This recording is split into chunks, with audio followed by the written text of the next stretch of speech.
दोस्तों आज हम बात करेंगे एक्ने के बारे में। एक्ने क्या होता है, रिस्क फैक्टर क्या क्या होते हैं, उसके क्या क्या कॉजेज होते हैं और कितने टाइप का होता है, होम्योपैथिक मेडिसिन के बारे में और साथ ही उससे रिलेटेड कुछ प्रिवेंशन के बारे में। तो चलिए शुरू करते हैं।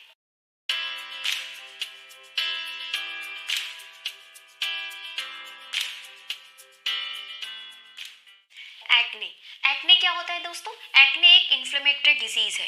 इन्फ्लेमेशन शब्द हम तब यूज करते हैं जब कहीं पर भी रेडनेस, स्वेलिंग, पेन, ये सब सारे सिम्टम्स दिखाई दे तो उसको हम इन्फ्लेमेशन बोलते हैं। तो एक्ने में एक तरह का इन्फ्लेमेशन होता है, किसमें होता है? सेबेशियस ग्लैंड में।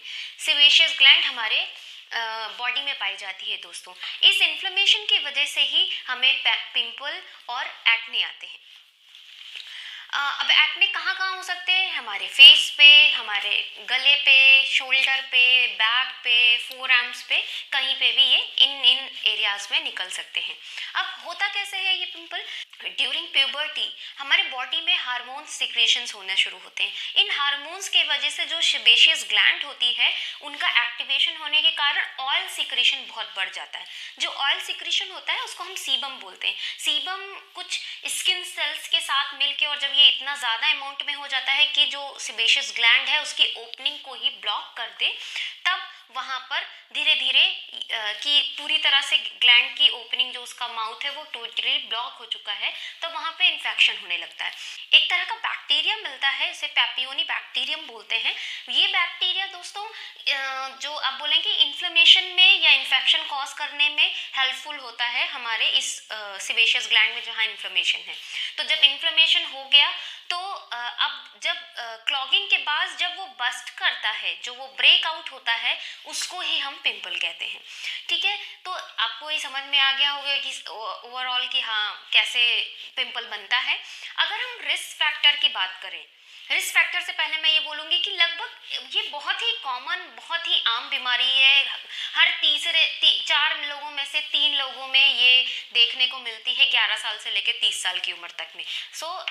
और ये ऐसी कोई डेंजरस बीमारी नहीं है दोस्तों। मैं बता दूं, इससे कोई ऐसा नहीं होता कि बहुत थ्रेटनिंग प्रॉब्लम होने वाली। हाँ, बस ये अगर बहुत सीवियर है तो आपके चेहरे पे स्कार डाल सकता है, निशान छोड़ सकता है, और साथ में काले धब्बे और ये सब।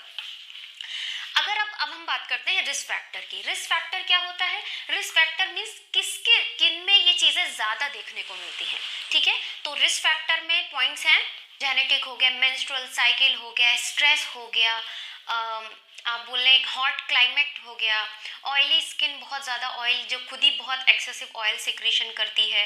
सेकेंडरी ऐसा कोई मेकअप आप यूज़ करते हैं जो ऑयल बेस्ड मेकअप है, जो उसको और क्लॉक करने में हेल्पफुल है, या फिर आप उसको बहुत स्क्वीज़ करते हैं दोस्तों। अगर आपने उसको स्क्वीज़ किया तो उससे और इन्फेक्शन, एक तो आपके हाथों से भी इन्फेक्शन वहाँ पहुँच सकता है, दूसरी चीज़ वो जब उसको दबाया जाता है तो वो आसपास के एरिया में भी स्प्रेड कर जाता है। तो कभी भी अपने पिंपल्स को स्क्वीज ना करें। अब हम बात करेंगे टाइप्स ऑफ एक्ने के बारे में कि कितने प्रकार का होता है एक्ने। इसको हम 4 पार्ट में डिवाइड करेंगे। सबसे पहले हो गया व्हाइट हेड। व्हाइट हेड क्या होता है दोस्तों? व्हाइट हेड एक बहुत छोटे छोटे स्पॉट्स होते हैं। ये कब बनते हैं? जब आपके फॉलिकल्स क्लॉग्ड हो चुके हों। ये स्किन के नीचे पाए जाते हैं। ठीक है, और बहुत ही छोटे छोटे स्पॉट्स होते हैं। नंबर 2 हो गया ब्लैक हेड।